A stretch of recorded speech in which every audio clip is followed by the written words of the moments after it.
Okay, so as you know in class, we've been discussing how to move a congruent image around a coordinate plane or a graph. Now, we have a variety that we have learned about. We talked about translation already, and we talked about reflection already, and now we're going to move into rotation. But all of these are called transformations. So a transformation, think about a transformation in life. Transformation Tuesday, right, is when you see pictures posted on Instagram of how much people have changed, right? So think of the word change when you think of transformations in math also. A transformation is a way to change a point, line, or shape, specifically on a graph, okay? When we use the word change, I want you to think of a way of describing a movement or describing moving a shape around a graph. So when we use the word change, we're talking about how to move it around a graph or alter it in a graph, okay? Now, like I said, we've talked about translations, which is like changing the location. We've talked about reflection, which are mirror images. And now we're going to talk about rotating or rotations. So rotations of geometric figures center around the origin point. As you know, here it's marked with a little x. The origin point is where the x and y axis meet, right? It is the very center. We call that 0, 0. That is how the origin point is described. It is described as 0, 0. Like I mentioned, it is referring to or otherwise known as the point where the x and y axis meet. When rotating a geometric figure, so think about rotating, you want to use the origin pointer as your center. So use your origin point as your center of rotation, okay? Look at this funny, weird English way of spelling center. That is your middle point, your origin point. Everything begins there, so that's what we're going to base everything off of, okay? So when we measure how much we've rotated something, we're going to measure in degrees. And that is the measurement for rotation. And think of rotating the figure around a square. So imagine like a imagine that there's a square here and that you're just turning the square in 90-degree angles. So you took a square,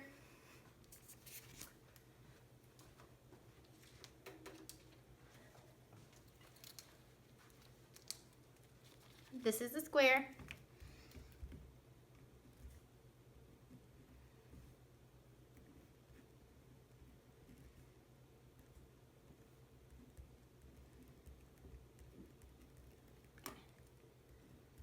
so this is your square, right?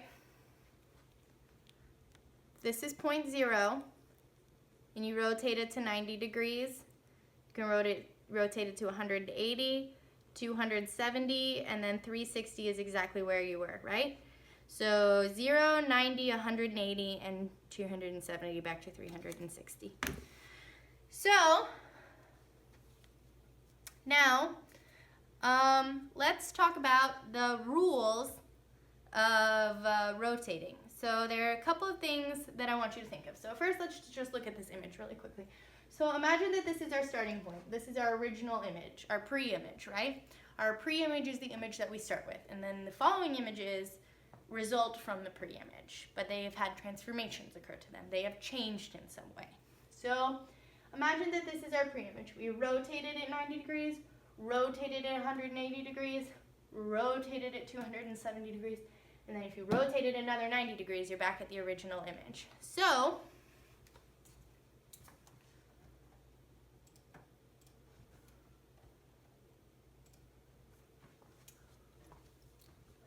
let's think about rotating images clockwise and rotating images counterclockwise. Now, this is how you rotate an image clockwise. You just need to remember these rules. So if you rotate an image 90 degrees clockwise, you go from x, y to y, negative x. That is your new coordinate, okay, for a vertex in the congruent figure.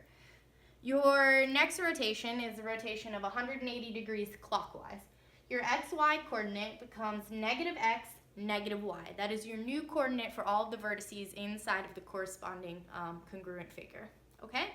Now, if you rotate at 270 degrees, your coordinate goes from, or your vertex goes from xy to negative yx. Now, without even looking at this side, I want you to think of what the word counterclockwise means.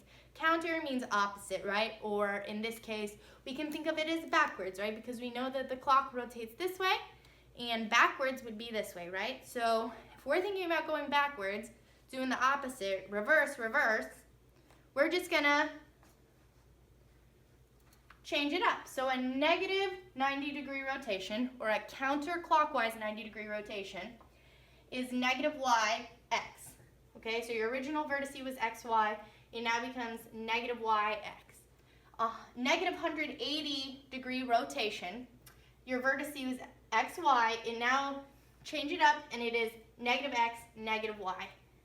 You have a 270-degree rotation. Your vertice is at xy. It now becomes y comma negative x. Now I want you to look at these aside. I'm not here. Just look at these really quickly.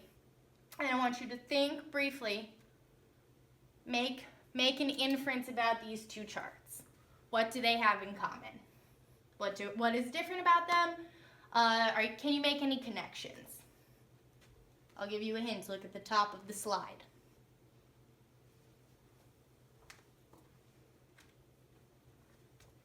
These two are exactly the same. A 90-degree rotation is the same as a negative 270-degree rotation. Think about it this way. If I rotate something 90 degrees, it's the same as going backwards 270 degrees.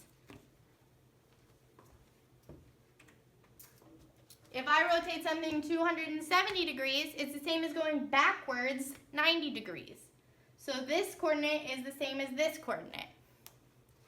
Now, I want you to go ahead and draw a square on your worksheet, square ABC, and I want you to rotate the square 90 degrees, 180 degrees, and 270 degrees. So you're going to take the coordinates that are listed for you on the sheet and just use the rules and change the coordinates, and you should have the rotated image for 90 degrees. So you're going to take your original coordinate. So here, I'm going to help you out. If I had coordinate A, my vertex A is at 2, 2.